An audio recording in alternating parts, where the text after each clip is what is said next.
Well, hello, everyone. Happy Thursday. It's kind of a weird day, isn't it?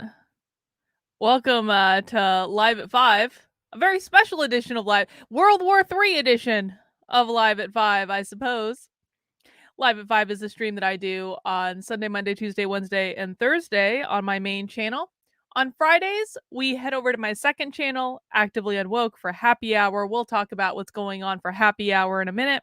And then on Saturdays, I rest. And then on Sunday, I get it up to do it all over again just for you guys to try to create reliable, consistent content, even when apparently World War III is breaking out.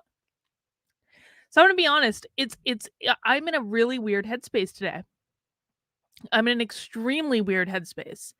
Um, most of you know that my husband Victor is from Ukraine. His family lives in Nikolaev, and Nikolaev was being bombed last night, and it's a little weird.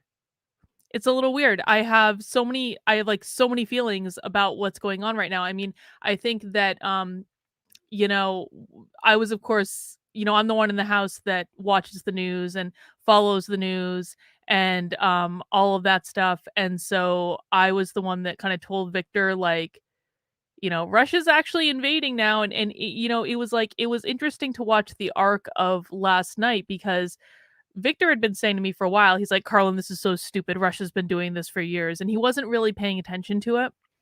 And I was like, no, Victor, like they're actually invading and they're bombing places and there are big explosions and there are tanks and there are all these things. And, it was like slowly over the course of last night, it began to dawn on him, I suppose. And he did start texting with his brother. So I do want to just do the update off the bat. Like Victor's family, as of I know right now, are fine. Um, People have been texting me today asking me if they are planning on leaving. The answer is no, they are not planning on leaving. In fact, like my husband's, so my husband is closest to his brother. And the rest of his family is there too, but like he's closest to his brother. They were texting last night, and you can see the text for those of you who you don't even need to read Russian really in order to kind of understand the gist of the text, which was essentially he said finally time to go fuck up Russia, was my brother-in-law's reaction to all of this. He was texting last night telling us that he was hearing explosions, and he thought it was coming from the military base, Nikolaev. And so, I mean, I guess that's like there are. I mean, even Victor last night. Victor, had a couple of drinks and he was telling me he was going to go enlist in the army and fight at the front. And I was like, you are not effing enlisting in the army and fighting at the front. You are almost 40 years old. You're sitting your ass on the couch. But I also think it's like it is the weirdest thing in the world, isn't it? Because, I do not want the US intervening in this. From a practical perspective, I do not think it does any good for the US to intervene in this situation at all. I don't want the US going to war with Russia. And then there's kind of like the emotional part of it, which is that I know that my husband's family are there and I don't really want anything to happen to them either. And I don't know, and I think for me, what I was thinking a lot about last night and today is that none of this would be happening if Trump was still in office. None of this would be happening if Trump was still in office. And I was deeply curious today about whether or not I would hear from any of my family members who were oh so pissed that I was doing all the Trump stuff in 2020 and supported Trump and all that. And I haven't heard from a single one of them. Not a single one of my family members who were oh so pissed that I supported Trump over Biden have called today to check in to see how my husband's family is. And I don't know if they haven't connected the dots, that it was their decision, that, not them directly. I'm sure when they were voting for Biden, they weren't thinking, we want to go to war with Russia. I'm sure they weren't thinking that, but it was their decision that directly caused this, and the decision of 81 million people, allegedly. So that's where my anger is going right now. My anger about this entire situation is going to the people that put a weak, demented president like Joe Biden in charge when anyone and their mother could see this coming. That's where my anger is right now, and I don't think that pleading ignorance is nearly good enough of an excuse. Not nearly good enough. I do want to acknowledge some super chats. George Andre Veloso Nunez. Hey, Carlin, I can't be on the stream tonight. I'm just here to express my support to you and Victor in this dire situation, and I hope his family is well and find a safe place to be in. Thank you for that. I appreciate that, George. Incognito says, China takes Taiwan, starting World War III and causing a draft. Russia leaves petrodollar and collapse U.S. economy, calling it now. Yeah, we're going to talk just a tiny bit about China today. Just a tiny bit. And let's see. Then Naruto, I'm so sorry, sending my birthday prayers your way. Well, thank you, Naruto, and happy birthday again to you. I mean, like this is not anyone's fault, right? Well, no. I mean, if you voted for Joe Biden, you had a hand in causing this. But I guess for me, the you know what it feels like to me? Do you know that feeling after someone in your family dies, but like immediately after you get the news? Like that's how I feel right now. And no one has died, to be clear, and I hesitate to even put that out in the universe. Like no one has died, but that's how I feel right now. That kind of like hollow, like what the fuck? Like something is missing or something is different, but you can't quite put your finger on it. That's kind of how I'm feeling right now. And there's just like there's an element of helplessness in this too, because there's nothing anyone can do about this. Like have any of you guys considered that we truly could be in the beginning of World War III? We truly, right now, could be in the beginning of World War III. It is entirely possible that this is just going to keep escalating and escalating. And by the way, if you think that Putin wasn't aware of the sanctions that were going to come down on his ass for doing this, and if you think that the sanctions are going to deter him at all from doing this, I got a bridge to sell you, man. I got a bridge to sell you. Putin knew exactly what he was doing. He knew exactly and precisely what he was doing, and he did it because the US has a weak president and a weak military that allowed him to do it.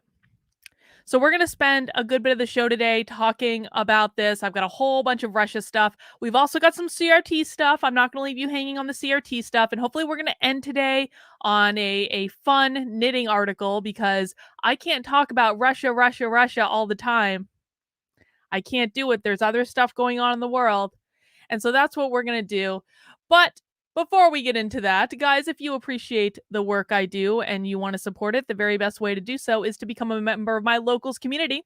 My Locals is the very best place on the internet. I have the best people in my Locals community. I have the best community in my Locals community, unlike many communities out there. My community actually has stuff going on in it. My community actually knows each other. We help each other. We support each other. When you become a supporter in my Locals, you get access to 2 Zoom calls every single week. I have spent 8 hours a week on my Zooms with Locals in the past week. These are private Zooms. They are not recorded at all. They are a chance for us to connect and talk about what we want to talk about. They're amazing, with the best people on Locals. You're also going to get access to our book club. You're going to get access to our craft and bitch. You're going to be able to unlock all the features of the platform. You're going to be able to get involved in the Unwoke Army. We're going to be doing a lot of awesome stuff, and you get that for $5 a month. You also get it for $50 a year, which gives you 2 months for free. You could also make a one-time gift. And guys, I am deadly serious when I say that I would not be able to do these streams 6 days a week. I would not be able to do the woke stuff. I would not be able to do happy hours on Fridays. I would not be able to do any of these things without the support of my locals community. My local support makes it possible. It is absolutely critical. And so if you're thinking about joining, or you've been dragging your feet, or if you just really want to see me keep doing this when, there's a war going on and all that stuff, becoming a member of my locals is really critical to that. And I appreciate each and every one of you that do support me in that way. Thank you, thank you, thank you so much. I also wanted to let you know that today at 7 p.m., I will be doing a free webinar. It is an introduction to critical race theory. You can register for that by heading over to activelyunwoke.com. The link on YouTube is pinned to the top of the chat, and this will be live in 2 hours. I will be doing an introduction to critical race theory webinar. It is a private webinar, so you have to log on to a private system because I don't want people doxxed for asking questions or things like that. We're going to talk about what critical race theory is. I'm going to show you some real world examples. We're even going to watch some videos, and I'm going to be able to answer all of your questions. If you have friends and family who are interested in this topic or should be interested in this topic, you still have time to pass it on to them. And if you can't make it for 7 o'clock tonight, that's okay. I want you to register anyway. And the reason is that I am going to record it. And when I record it, I will be sending out a link to the recording to everyone who registered for it, probably tomorrow morning because it takes some time to process the video. But if you want to see it and you're not available at 7 o'clock tonight, then make sure you register now and you'll be able to watch the replay in the morning. All right. Let's see. All right. So let's dig into it. Now, I'm going to try to show some like lighter side stuff in regard. If we're going to war, we might as well try to have fun with it, I guess. And Cenk Uygur always want to have a ridiculous opinion. Cenk Uygur came out with really like the worst tweet of the morning. Apparently, this war is just the left is already painting it as like this is just like the most woke thing that's ever happened. Cenk Uygur says right wing doesn't love Putin just because he is an authoritarian tyrannical leader. They love him because he's a white authoritarian leader. Race has become more important than even nationality. They've turned on democracy, and now even America in favor of a white warlord. Now, did I miss a rash of people today coming out in support of Russia? Because if you were on left-wing Twitter today, really, you would have thought that there was like a significant portion of the country that supported Russia or that is supporting Russia. Am I crazy? Has that happened? Did I just completely miss it? Am I just like in a brain fog or something and just completely miss the amazing rounds of support that are coming out of CPAC for Russia? I don't think I missed that at all. Dashing Rogue says, look up the foundation of geopolitics. The is used as mandatory reading for the Russian military. It talks about using separatist and racist groups to destabilize the USA. You are right. CRT is a weapon. Thank you, Dashing Rogue, for that. I mean, I don't recall seeing anyone support Russia, but that is an interesting take from Cenk there. But it's not actually the only crazy argument because fucking Putin himself last night. You cannot make this up. Putin last night says that he is invading Ukraine to denazify Ukraine. Vladimir Putin is literally saying that he is beginning an unprovoked war against Ukraine because there are Nazis in Ukraine and he needs to rid Ukraine of Nazis. This tweet from A.G. Hamilton, an actual crazy argument Putin made tonight was that Russia waited too long to confront Nazis in World War II, and that cost them millions of lives, so they must confront Nazis in Ukraine led by their Jewish president, right away to not repeat the mistake. Zelensky is apparently Hitler. You really can't make... Vladimir Putin is literally blaming Nazis on the reason that he decided to start a war in Ukraine. You really just can't make this up. But at least I have to give NBC just this much credit, just this much, just this once, because they did put an article out this morning saying, no, Putin is not telling the truth when he says he is fighting Nazis, as though any person with a functioning brain would have to be assured that Vladimir Putin is not fighting real Nazis. He's fighting made up Nazis. Let's read this article from NBC. No, I don't want to log in and make an account. Jesus. Dashing Rogue says, it's a book, by the way. I will send DMs via Twitter. Thank you, Dashing Rogue. I appreciate that. Putin using false Nazi narrative to justify Russia's attacks on Ukraine, experts say. Russian President Vladimir Putin on Thursday peddled accusations of Nazi elements within Ukraine to justify the attack on his Western neighbor, a move the experts slammed as slanderous and false. If only they could have been this right-minded when Donald Trump said that he was not talking about neo-Nazis in Charlottesville. If only they could have used their expert fact-checking skills back then, perhaps we wouldn't actually be in this mess today. In announcing he had launched Russian forces against key Ukrainian military and logistics posts, Putin says he's striving for the demilitarization and denazification of the sovereign democracy in Kiev. Putin has long sought to falsely paint Ukraine as a Nazi hotbed, which is particularly jarring accusation given that Ukrainian President Zelensky is Jewish and lost 3 family members in the Holocaust. Sam says the UN is useless. This scenario proves it. Oh, does it ever, Sam? You are absolutely correct about that. Claiming to fight the Nazis is really code for replacing the Ukrainian government, which is especially ironic given that the Ukrainian president is Jewish. Michael McFaul, a former U.S. ambassador to Russia, fought to contain his anger over the Nazi narrative pushed by Putin. He's talking about denazification. There are no Nazis in Ukraine. The leader of Ukraine is not a Nazi. He's a democratically elected leader. He's Jewish. He is not a Nazi. I'm sorry I'm so emotional, but we've got to get over the fact that we're going to deal with this guy on some realpolitik cost-benefit analysis. Putin hopes to touch upon generations-old scars left from World War II when an estimated 24 million Soviet citizens died and conflate modern Ukraine with elements of its problematic past. So yes, this is why Putin says he's going to war in Ukraine to just fight Nazis. Gee, I wonder where he learned that tactic from.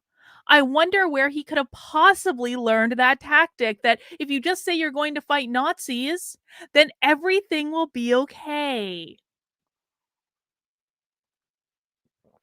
Has the Antifa issued a statement on this yet? Have any Antifa groups issued a statement on this yet? I would actually be fascinated.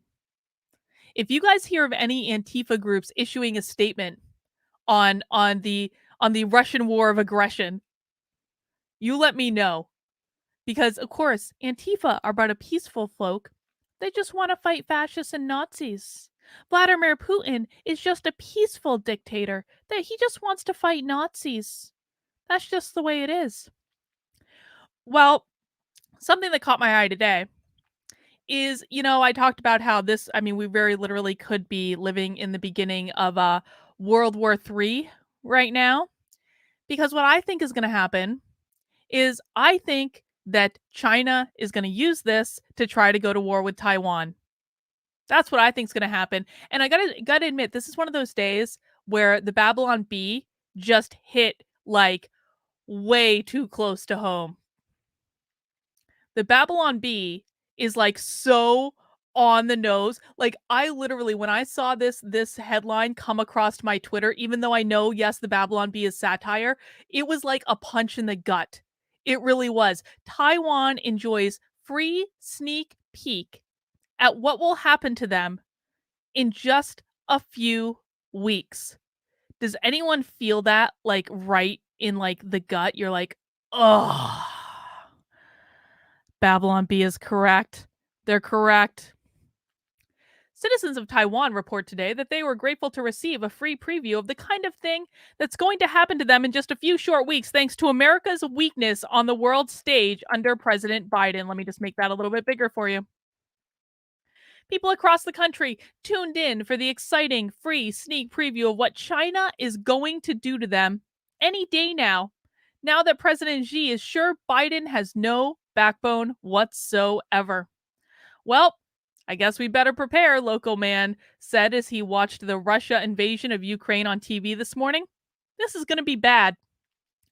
At least we get a nice little teaser trailer, though, he added. A lot of countries don't get the privilege of seeing their future like this.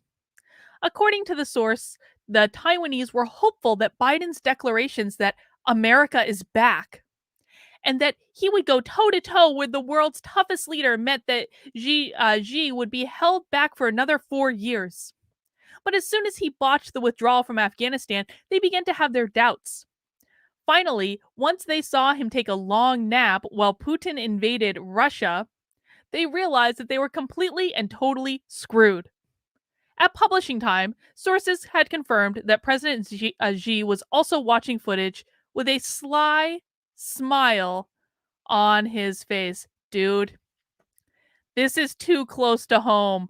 I am sorry. This is just too on the nose, and you all know it's true. I'm going to show you proof that it's true in a second. AD says Russian and Chinese aggression is going to spread, and the mainstream media, BLM and Antifa, Carters, and the Democrats are going to say it's still not as bad as the U.S. Oh, we're going to get into that in a second. We're going to get into how not even that it's not as bad, but how this is all Trump's fault. That's really the line that the leftist media are going with. This is all Trump's fault. But you know how I know that the Babylon Bee isn't actually wrong about this? Check this tweet out. This is from Bruce Gilley. China's CCTV is running a program about how Ukraine's fate is in the future of Taiwan, or is the future of Taiwan, excuse me. Bruce is a professor of political science and public policy. He's a smart dude. Basically saying that China is broadcasting on TV right now about how what is happening in Ukraine is going to happen in Taiwan. Who's ready for World War III? Who's ready for it? Well, let's look at some of the reactions that have come out. Biden last night was taking a nap.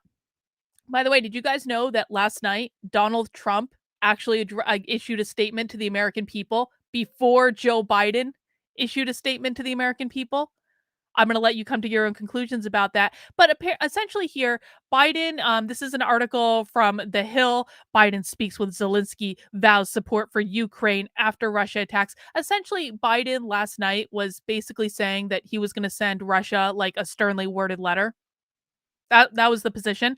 This is a section from that article. President Biden spoke late Wednesday with Ukrainian President Zelensky and vowed support for Ukraine in the face of Russian attacks. I condemn this unprovoked and unjustified attack by Russian military forces. I briefed him on the steps we are taking to rally international condemnation, including tonight at the United Nations Security Council. Oh, the Security Council. The Security Council is sure to just fix everything.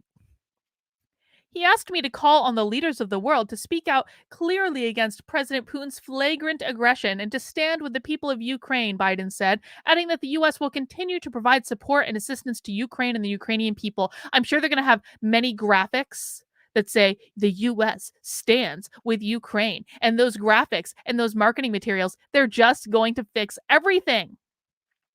Now, Biden also did a press conference earlier today. Did you guys see this press conference? Did anyone watch the Biden press conference earlier? We're going to watch a clip of it. Let me just get this clip set up and ready to go. Let me make sure that my screen is set up so that my hate watchers can't see things I don't want them to see. Share screen, Chrome tab. There we go. Share audio. So this is a clip from the press conference from earlier today when Biden was announcing this long list of sanctions. Now, let us remember that Putin has already anticipated all of this.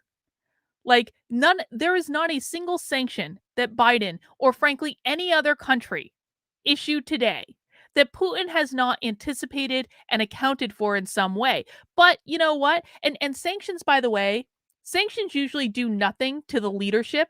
Sanctions only hurt average people. That's who sanctions hurt. It doesn't hurt the leaders. Vladimir Putin is the richest man in the world. Sanctions are not going to hurt him. They only hurt the people. But that's the road we're going to go down in sanctioning, which sanctions are an act of war, a precursor to war, some might say. So I'm sure this is going to turn out well.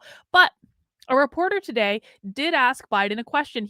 She asked him, like, why don't you just sanction Putin personally? Which, if we're going to go down the sanctions route, I think a personal sanction directed at Vladimir Putin himself would probably be one of the more effective things that you could do, because that's actually going to hurt him and it's not going to hurt people.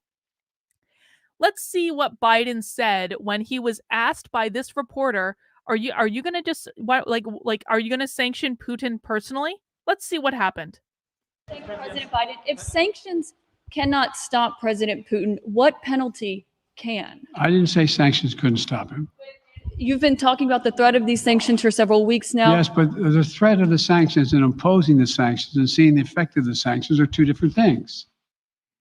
They're two different things. And he's going to begin to see. So Biden is basically saying, listen, you aren't going to see the effects of these sanctions right away. You're going to see the effects of these economic sanctions against Russia. You're going to see those in the future. So the reporters were like aptly calling him out. They're like, what are these sanctions actually going to do, Biden? Biden's like, you're going to see their effects in the future, which I'm sure is a great comfort to the Ukrainian people who are being bombed right now by Russia.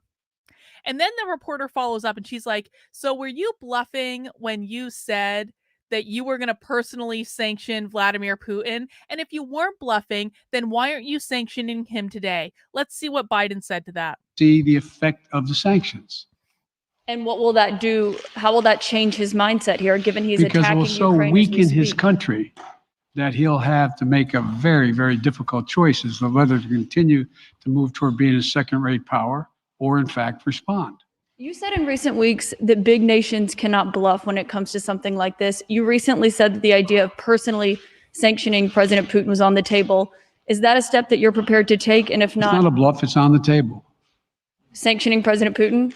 Yes. Why not sanction him today, sir? Mr. President? Why not sanction him today, sir? Biden refused to answer it. He refused to answer it. A reporter literally asked, are you going to sanction Putin personally? And Biden's like, it's on the table. I was not bluffing. And then the reporter's like, well, okay. So if it's not a bluff, then why don't you just do it? And Biden's like, didn't answer the damn question. Doesn't everyone have just like a whole lot of trust in the leadership that we currently have in the White House? And of course, he didn't answer about China either. He didn't answer about China and what they were doing there either. So I'm sure that bodes well. You guys know, right, that China and Russia are like Putin's already got China on his side and he fucking knows it. We are so screwed. But you know who's really responsible for this? According to everyone that hates Trump. Trump is responsible for all of this. We're going to start with Mitt Romney. Mitt Romney issued a statement last night blaming Trump. Blaming Trump. This was out of an article on the Hill. Top Ukrainian official, Putin has launched a full-scale war. Mitt Romney, Utah, blamed a tepid response to the prior invasion and the America First policies pursued under the Trump administration. This is real. This is Mitt Romney's Twitter account. His statement on the issue. Putin's Ukraine invasion is the first time in 80 years that a great power has moved to conquer a sovereign nation. It is without justification, without provocation, without honor. Putin's impunity predictably follows our tepid response to his previous horrors in Georgia and Crimea. Crimea happened, by the way, under Obama. Crimea happened under Obama, not under Trump, under Obama. Our native efforts at a one-sided reset and the short-sightedness of America first. He's literally blaming Trump. Mitt Romney, again, proving what a rhino he is. I don't know why people vote for him, but, they're probably Democrats because Democrats are ringing all over MSNBC right now. This was last night from Alex Wagner. Shocking thing is, When these Republicans look at Russia, its repressions and flouting of democratic norms and restrictions of essential freedoms, when they all look at that, they may not see a cautionary tale, but an aspirational one.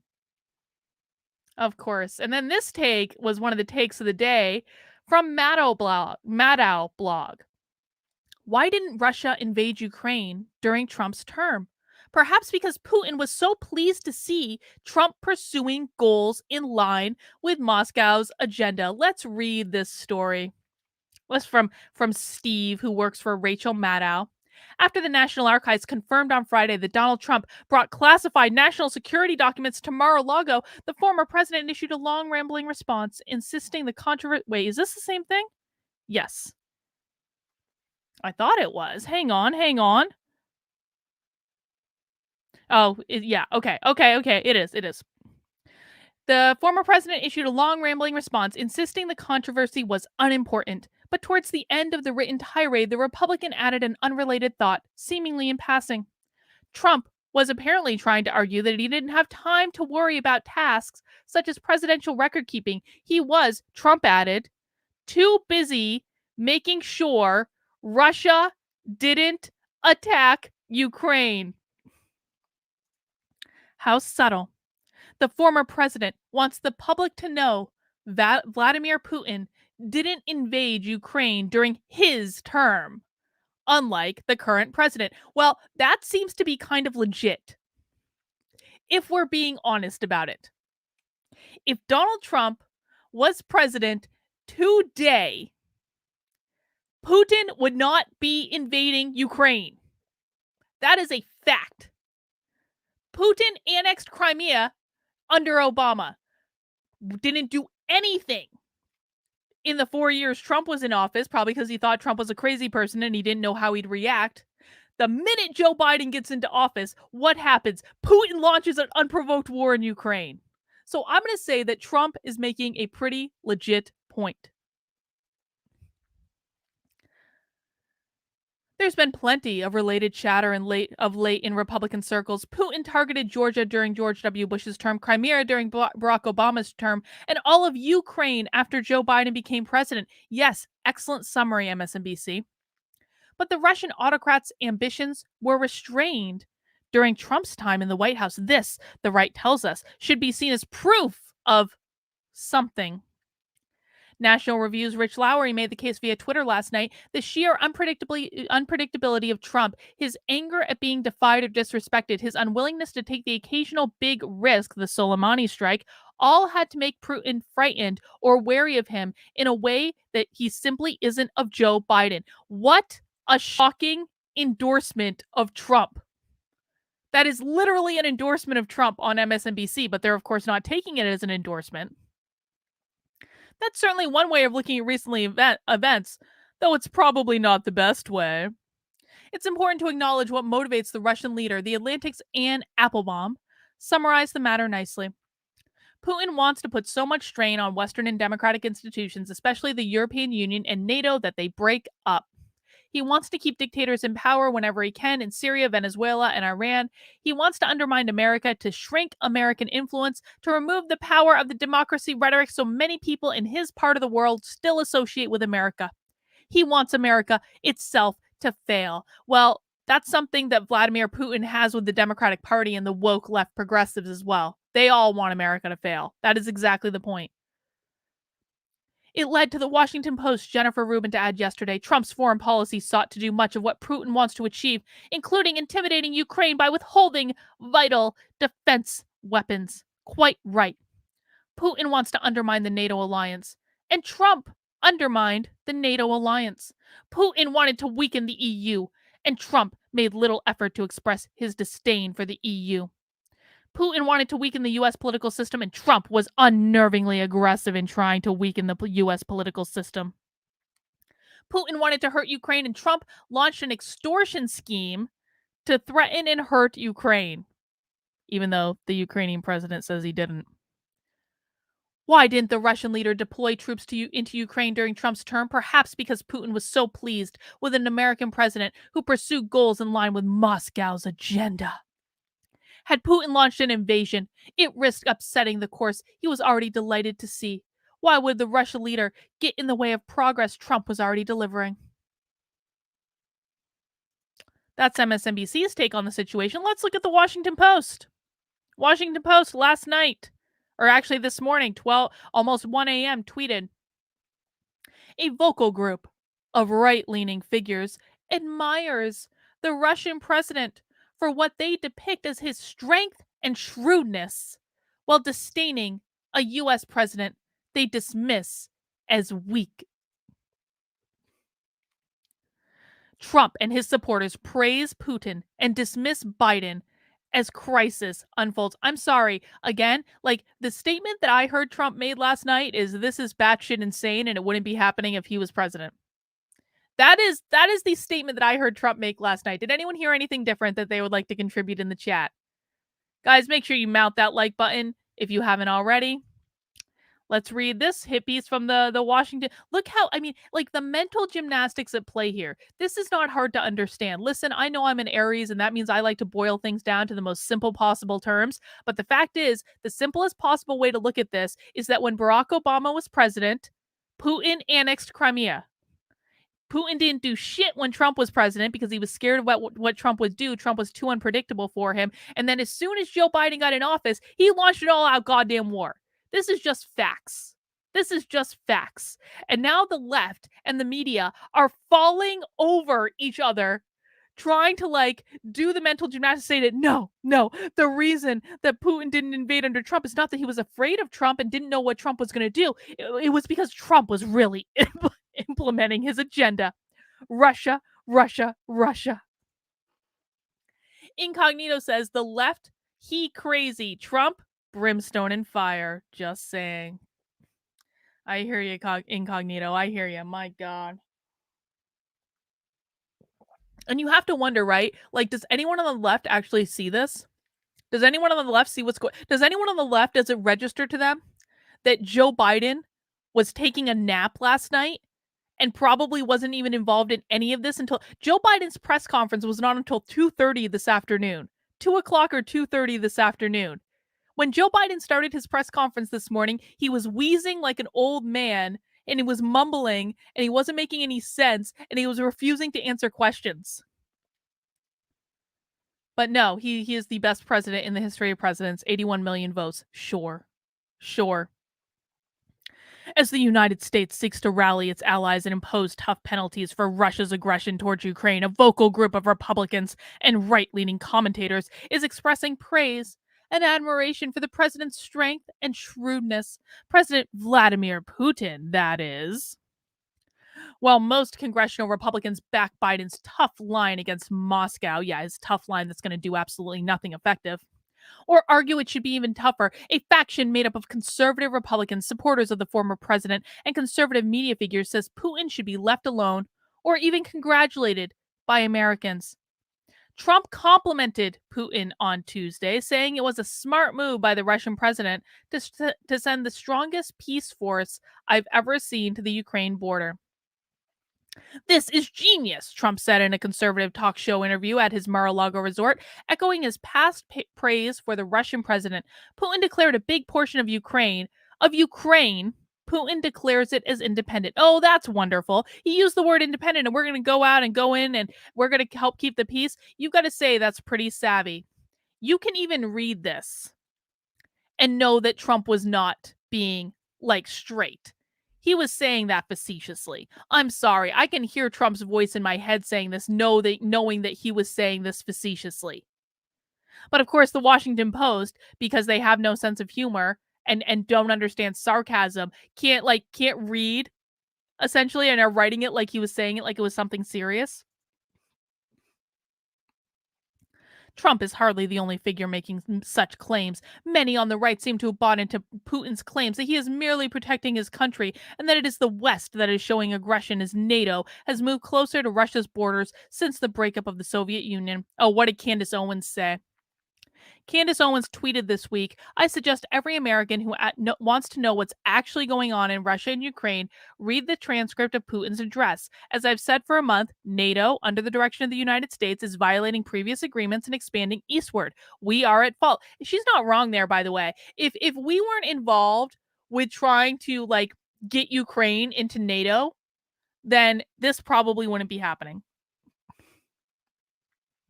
Fox News host Tucker Carlson, like many others on the right, minimized Russia's move to invade and overpower a neighboring country as a border conflict that should not concern Americans. The Washington Post is blatantly twisting. We should not be involved in this. I'm just going to say it. We should not be involved in this. We shouldn't be involved at all, in any way. We shouldn't be involved in trying to finagle Ukraine into NATO. We shouldn't be involved with sending in troops. We shouldn't be involved in any of this.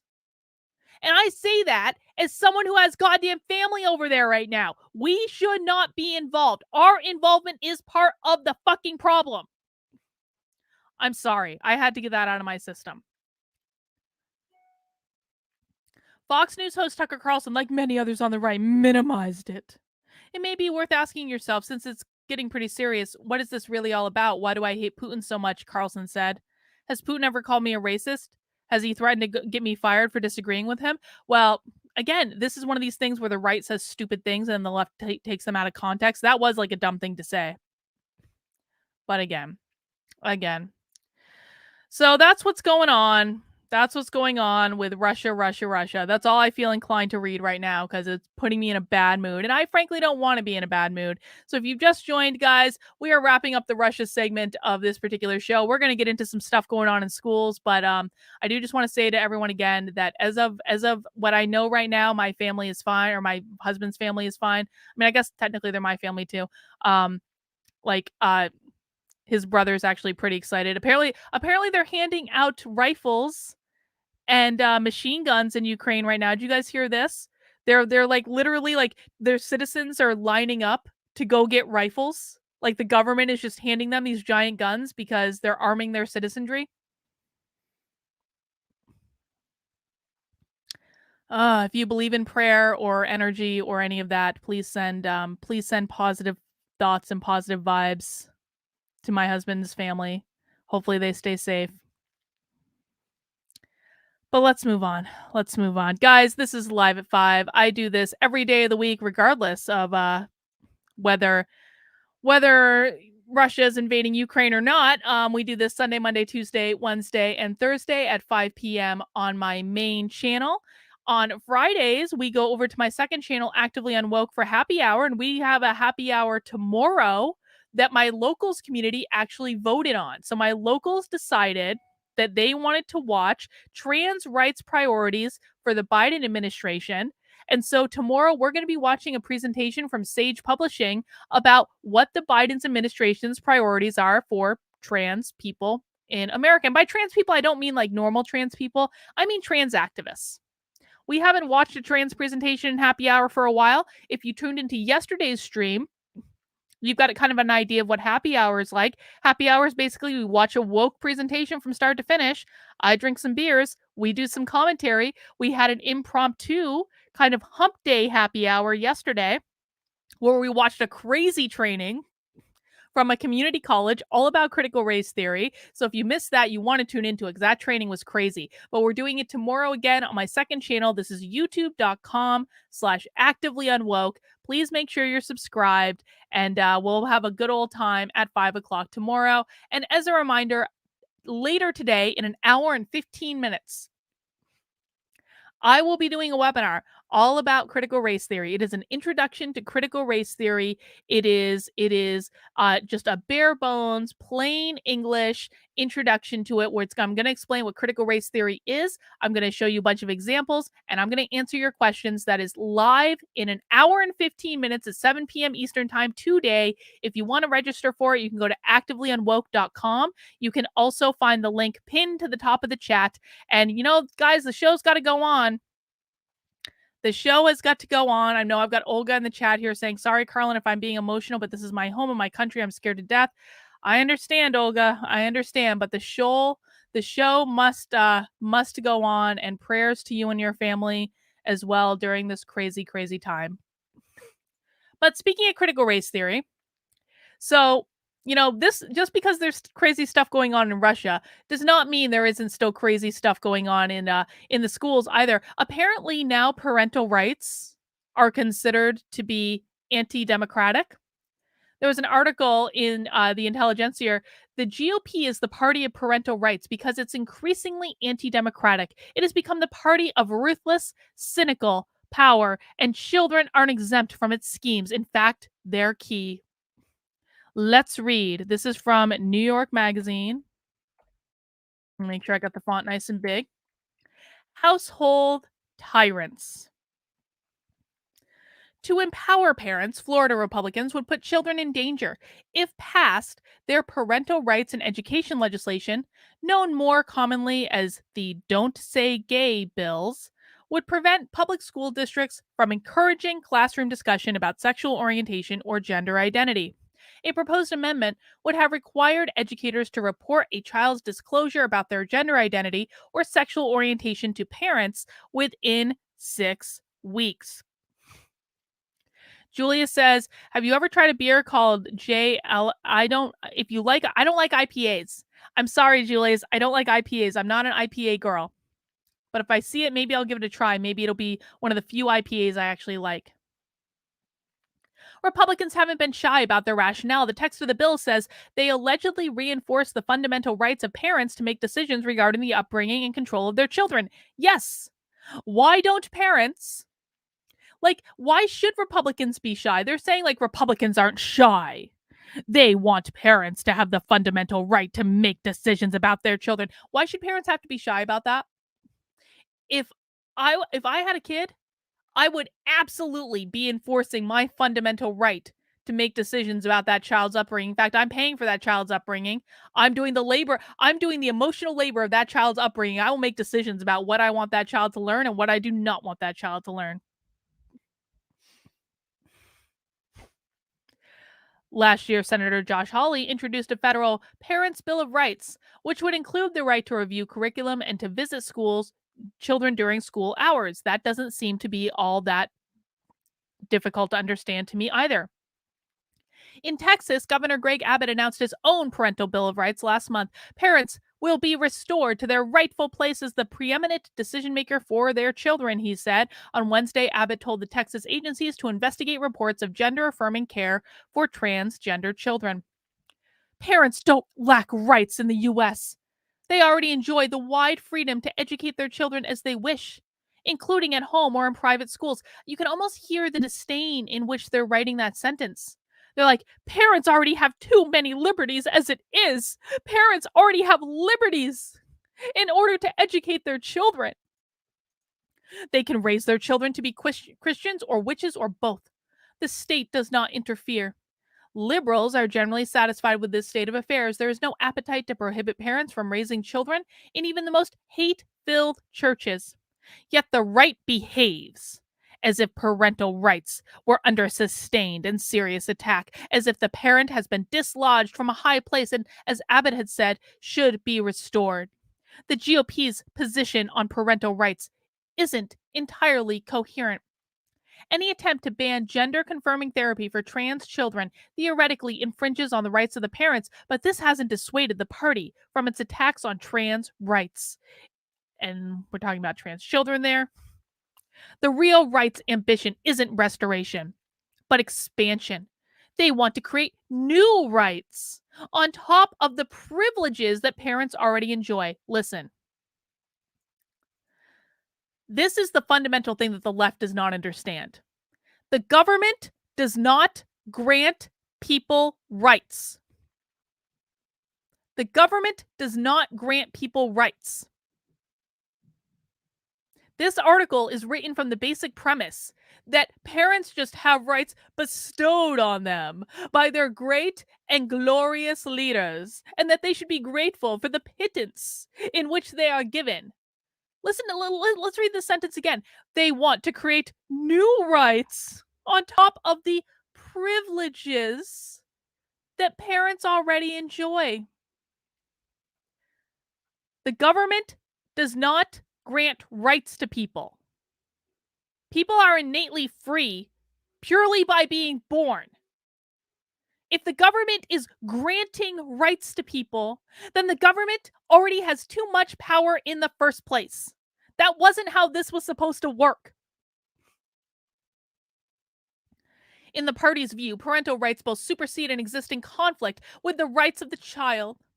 The right insists that what's good for parents is good for kids. That's not necessarily the truth, as any queer person can say in return. The idea that the idea that children are already people with thoughts and needs independent of parents never factors into the party position at all. You know who else thinks that children are just little adults in little bodies and should be treated like little adults? You know who else thinks that? Scientologists. Scientologists, literally, and I no offense to anyone who might be a Scientologist in the chat, but you're in a cult. I'm sorry, you're in a cult.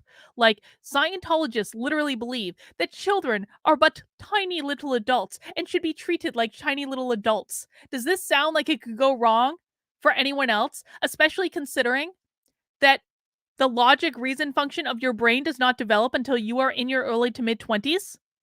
So you want to have a whole bunch of little, just small adults. That's all kids are. They're just small, tiny little adults that should be treated like adults, like they have full functioning brain capacity in order to be able to make decisions.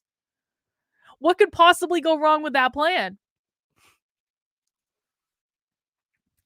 As journalist Catherine Joyce has observed, the concept is associated historically with some Christian homeschool activists. They're going to try to ban homeschooling. Wait for it. They're going to try to ban homeschooling. The liberty of parents to direct the upbringing, education, and care of their children is a fundamental right, it states. But why parental rights and why now? Oh, because of the war on critical race theory that they don't like. Oh, that's it. Parents finally got to see what their kids were learning. And then they found out that they didn't like what they were learning. And then they demanded to be involved in their kids' education. All of a sudden, the state's like, no, no, no. Just because we were doing virtual learning and zooming your kids' coursework into your living room, just because we were doing that doesn't mean we wanted you to actually be involved. We just wanted you to overlook all the crazy stuff we were teaching your kids. Well, guess what happens when parents actually do get involved? Guess what happens? I'm trying to make this a little bit bigger. This is from the Epoch Times. They were humiliated. Children expelled from school after parents questioned rapid change in curriculum. How crazy is this? Like 15 people sent me this article yesterday. That's not an exaggeration. Everyone and their mother was sending me this article. After discussing their concerns with the board of directors regarding what they called a rapid change in curriculum at Charlotte Latin School in North Carolina, parents Doug and Nicole say their 11 and 13-year-old children became targets of the headmaster's retaliation when they were expelled last fall. They were humiliated, Doug Turpin, father of 2 children, told the Epoch Times. They were ordered, without knowing why, to clean out their lockers and were permanently removed from the school. Now, this is a private school. Private schools have more rights than that's not the right way to put it. Private schools can be just as dangerous, if not actually more dangerous to your kids when they're poorly run private schools. That's because when you enroll your kids in a private school, you have to agree to the private school's rules. And they can expel you at any time. They can expel you. Congratulations, Vanessa. You're literally saying what I'm saying in the chat. It's like you guys don't wait for me to say something before you chime in. But that's part of the point, is people think that the private schools are so great, the charter schools are so great. No, no, no, no, no, no, no, no, no. No, no, no, no, no, no, no, no, no.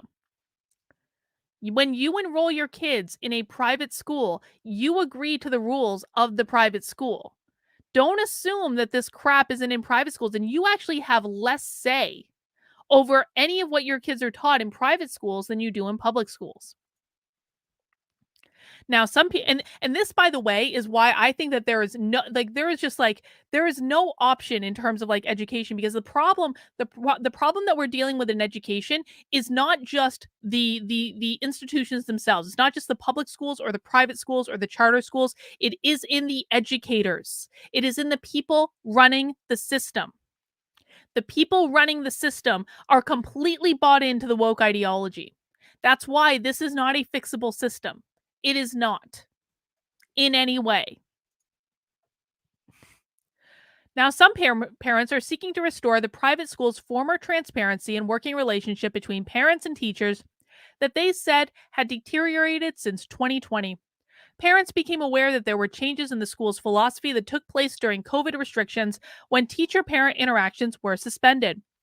At his son's 5th grade graduation ceremony in May 2021, Turpin said parents were able to meet for the first time in months. At the ceremony, we finally got to talk with other parents, and many of us were alarmed by what we were hearing.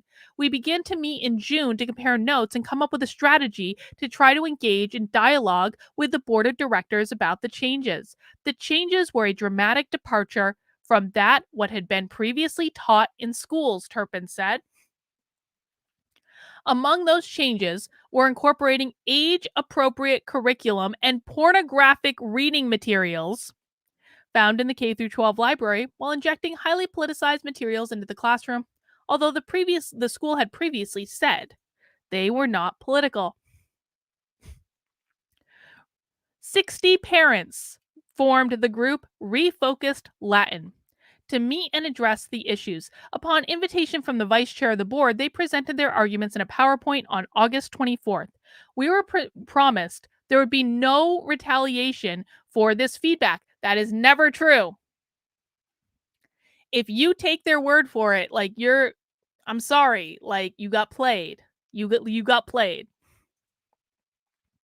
However, the school's headmaster, Charles, put out a video on September 6th attacking the group and calling the PowerPoint just awful, and said the presentation wasn't accurate. Why Charles couldn't have just had a conversation with the parent is beyond my understanding, but okay. In the video, Charles said that the way Sonja Taylor, assistant head of the schools for the K-12 curriculum and instruction equity and strategic initiatives, was portrayed in the PowerPoint is despicable. We simply listed her background and asked questions about her promotion to the assistant head of the school without a job search, as well as about the direction of the school. On September 10th, Turpin, who said he was suspicious of its intent, recorded the meeting between him and Charles and the middle school principal, Todd, during which Turpin was told his children would be expelled. Turpin said he recorded the meeting to protect his family from possible slander. In the meeting, they said the PowerPoint alleged that the school was hiring folks of color that did not meet standards. Well, okay, I'm going to be honest. I wouldn't be surprised if they did say that. I have been around conservatives who are fighting this fight now for a while. I have been around. I know conservative talking points on this issue. It would not surprise me at all, one little bit, if conservative parents developed a PowerPoint that claimed that school administrators were being hired just because of their race that they weren't qualified for. And the reason I say this is I see conservatives making this argument all the time. And it is not a valid argument because you usually have no proof that they weren't qualified for the positions that they were hired for. So it is a bad argument. And I think one of the things that I would like you guys to take away from this is to stop declaring that people are only hired by the color of their skin just because they happen to not be white. Because quite frankly, it makes you look a little racist. It really does. We saw this happen. Do you guys remember when United Airlines was launching a pilot training program and they set like an admissions goal? They were like, we want more women and people of color in our pilot training program, which is an admissions goal. It's like, it's a perfectly valid thing that places do all over the place where they try to hire for different types of demographics to make their programs more diverse. Now, you might not agree with it, but it is actually a completely valid goal. What conservatives did is they jumped all over this and they were like, United is going to put us with horrible pilots who can't fly the planes and we're all going to die and they're never going to be able to meet the standards and they're not the best pilots and we know that they're not the best pilots because we know they're being hired just because of their gender and their race. Just because someone happens to not be white and male does not mean that they were a diversity hire. I'm going to break the news to you guys. White men suck at jobs too. But white men are never accused of just being like the one that was hired because they were someone's friend, or that they had a good relationship with someone, or they didn't like that uppity black woman. It's a poor argument. It is a poor argument to assume that anyone is a diversity hire. I'm sorry, it just is. Until you have actual evidence of that thing. I wish conservatives would stop making it. It's just a shitty argument. You're entitled to your own opinions, but not your own set of facts. Turpin offered to get the presentation for them. It was just one of many fabrications Charles made about the group in order to slander us. I don't know. I'm going to be honest. I'm unconvinced. Now, I don't like that his kids were expelled from this school. And I'm not going to read the rest of this article because we got to move on to something else because I'm on a schedule right now. But I'm going to say this. I don't like that his kids were expelled from school because they spoke up and fought back. But based on what I've seen, it quite frankly also doesn't seem like they made the best argument. And that is simply and you guys are not gonna like that I'm saying this, that's the price you pay for putting your kids in private school. You sign away all your rights over the curriculum at all. You don't get to have a say. They can expel your kids at any time. You don't know this. Unless you this is the problem with conservatives making this argument. So this person says most diversity hires are qualified on paper, just not always the absolute best candidate. You have not reviewed every resume that they got. You don't know this.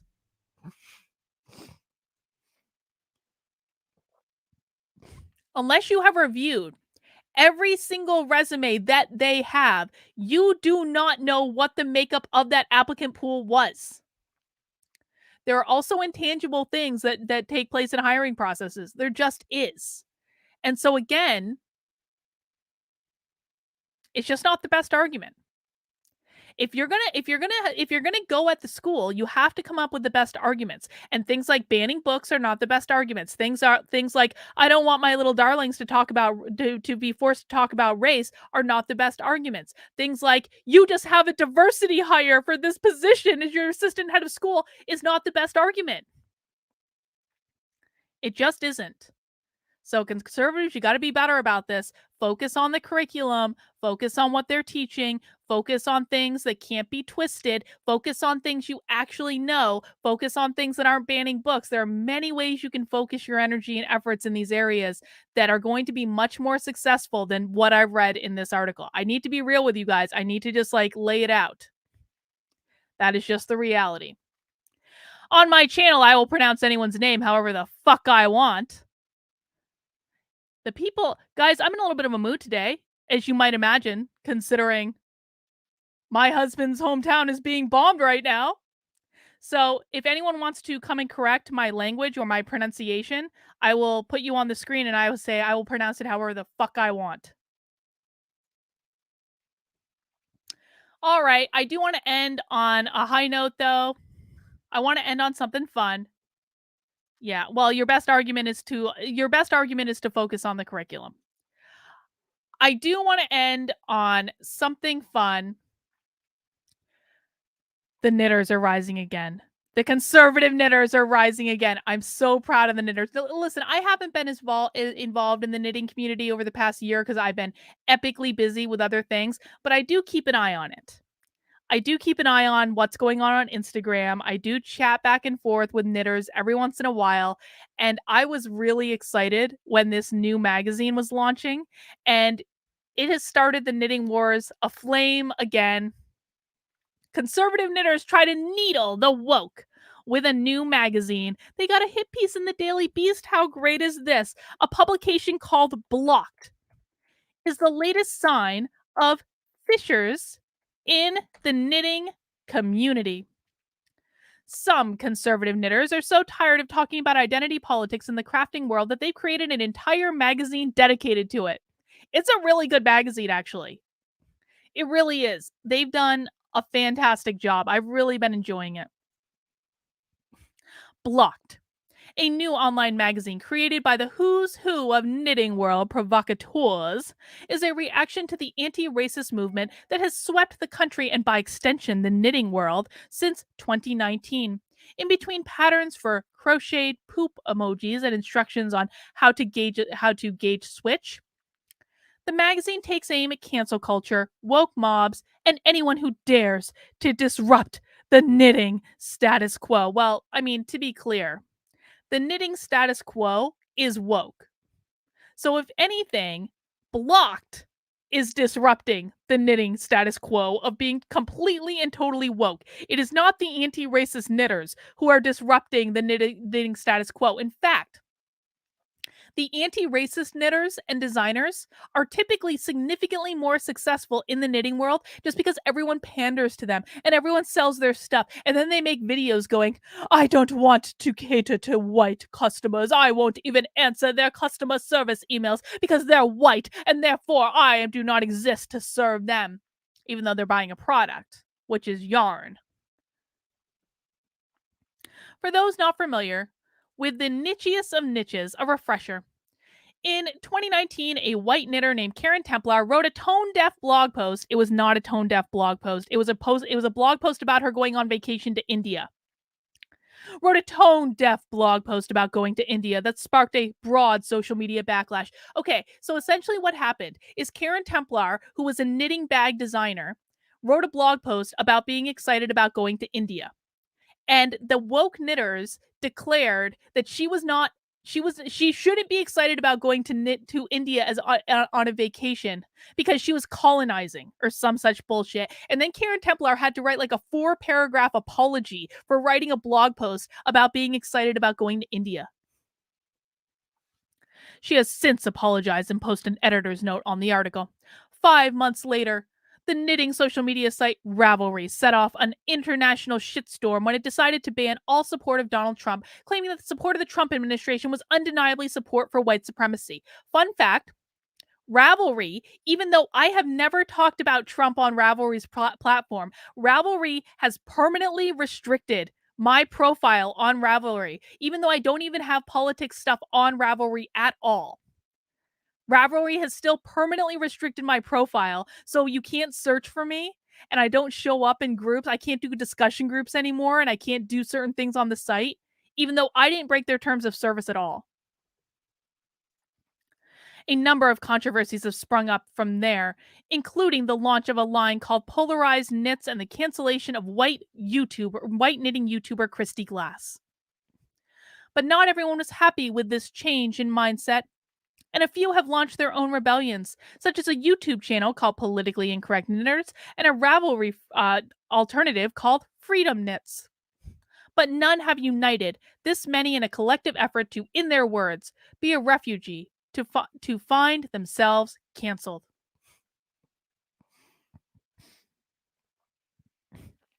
The magazine's editor, Neil, an English teacher from Manchester, England, told the Daily Beast that he started the magazine in direct response to the Christy Glass incident, in which Glass deleted her channel and locked down her social media after several Black women made videos accusing her of racism. I did cover the Christy Glass issue on the channel. I also DM'd a little bit with her just in the background. Christy Glass has come back. She's posting again.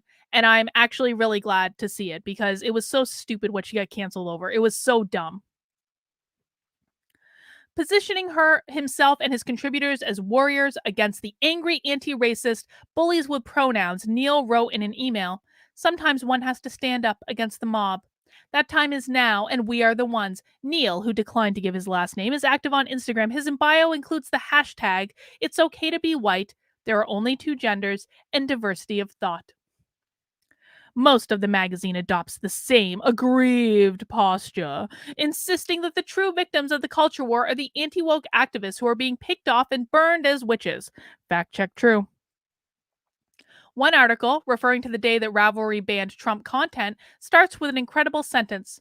On June 23, 2019, the fiber community in the United States was torn apart by racism against white, Christian, Republican, or otherwise conservative crafters.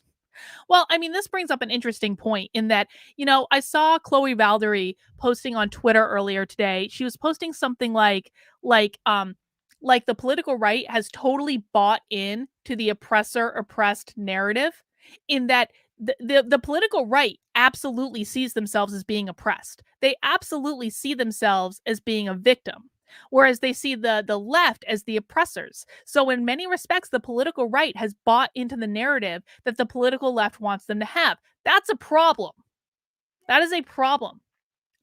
You guys have got to stop seeing yourselves as victims. You've got to see yourself as fully empowered people. Who gives a flying fuck if the left wants to cancel you? Who gives a flying fuck what the left says and does? You've got to start just being yourselves and embracing that they are not able to define you. If the right keeps seeing themselves as the poor, oppressed victims in this situation, or maybe not even the right, but anyone who's not woke, you cannot see yourself as a victim. If you do, you're buying into the narrative that they want you to buy into. That's not going to be helpful to winning.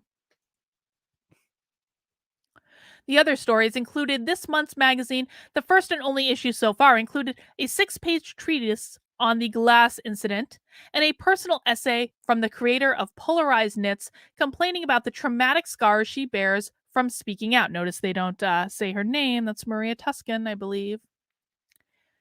There are several cartoons, including one mocking a Finnish publication for suggesting knitters shouldn't use the terms Chinese waitress to refer to a specific technique, and an open letter to knitter influencers signed the blocked and canceled. It's a lot of complaining about how hard it is to be white and conservative for a magazine that, as Neil put in his email, was intended to be an antidote to the nonsense of identity issues. On page 27, Neil himself pens an entire essay about how much harder male knitters have it than anyone else, which includes gems like male knitters and crocheters face far worse rudeness and ridicule than anything I've ever heard from a black female knitter talk up. That's completely true. That is completely true. In the knitting world, men are absolutely the oppressed ones. That is absolutely true. Black women aren't told they shouldn't be knitting or shouldn't be crocheting. Male knitters and crocheters are told this. True. The magazine ends with a preview of next month's cover, a black and white photo of a woman with yarn wrapped around her mouth, signaling, presumably, her silence. The magazine has spurred some outcry from the knitting community. A crocheter named Aaron Von Holt posted the names of the contributors on Instagram and urged people to unfollow them.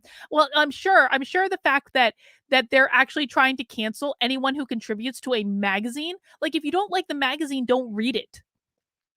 But it's not enough for them just to like not read the magazine. They have to cancel anyone that they don't like that was involved with the magazine. Which obviously proves the necessity of the magazine in the first place. A post about the magazine on the Craft Snark subreddit, which calls the publication a dumpster fire of cringe, racked up 266 comments. If the magazine's Instagram account is to be believed, it has been reported multiple times to both its publisher and to Instagram. But look at this quote, "I don't have time for this mess." Black knitting blogger. Oh my God. But most of the magazine's targets seem fairly unfrazzled. Adela Colvin, one of the women who raised concerns about glass, whom the magazine accuses of something called black fragility, says she has not read the magazine and doesn't plan on it. Glass Pie, a black knitting blogger the magazine singles out for attempting to own the color orange, had a similar reaction. In a phone call with the Daily Beast, Glass Pie compared the entire publication to teens snubbing their peers in the cafeteria. It's that whole high school stuff like, you can't sit at our table and now we're going to make you uncomfortable every time you come in the caf, she says. Well, you should have done your homework. I graduated high school in 1984. I'm a grown woman. I don't have time for this mess. Look, dude, okay. So Adela is one of the most successful yarn dyers in the knitting world. This woman is phenomenally successful. And Adela's story, honestly, and again, I covered this whole thing with Christy Glass. Adela complains about people oppressing her all the time. But the fact of the matter is that Adela threatens to cancel stores who don't stock her yarn. And her yarn, by the way, is beautiful. This is the saddest part of all of this. Adela has a beautiful product. I've used her product to knit. I made it. Hang on. Yeah. This shawl right here. Hang on. I'll show you this. This shawl,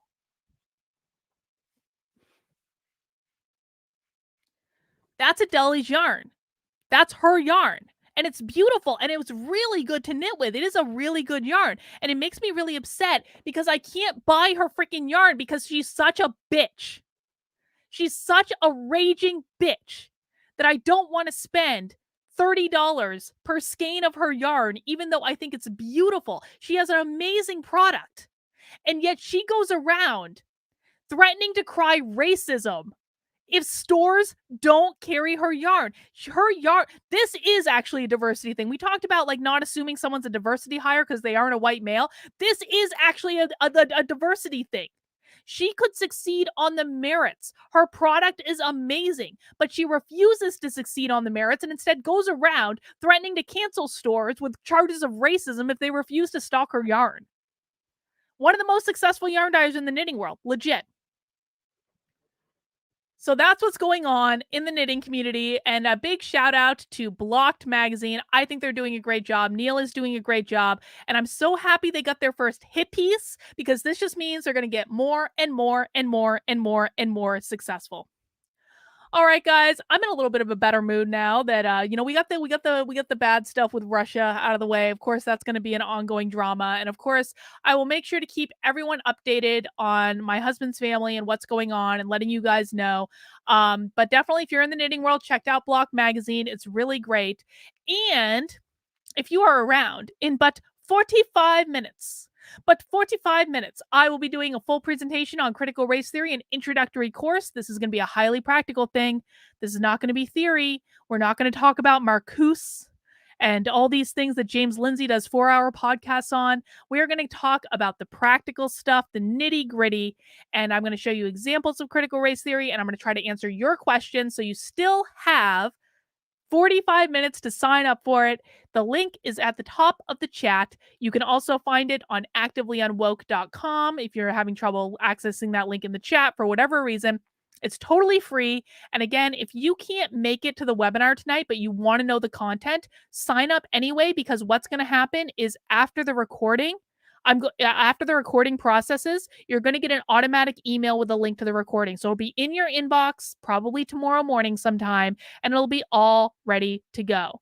Now, just as a reminder, I will not be live on my main channel tomorrow, but I will be live on my second channel at 5 o'clock, and we're going to do happy hour, and we're going to be watching a presentation about trans rights priorities for the Biden administration. We've been doing a lot of critical race theory stuff the last couple weeks for happy hour, so we're switching over to trans activism for a day. We're going to find out what the Biden administration is planning on doing to get a little sneak peek. As always, if you appreciate the work I do, I hope you will consider becoming a member of my Locals community. My Locals is the best place on the internet. We do Zoom calls on Mondays and Wednesdays. So if you sign up now, you're going to be able to come to our community Zoom on Monday at 7 p.m. This past Monday's community Zoom was 4 hours long. So we're starting to break some records there. We have a meeting of the Unwoke Army coming up on Sunday, which I'm really excited about. If you want to apply to be in the Unwoke Army, head over to activelyunwoke.com. The application is there.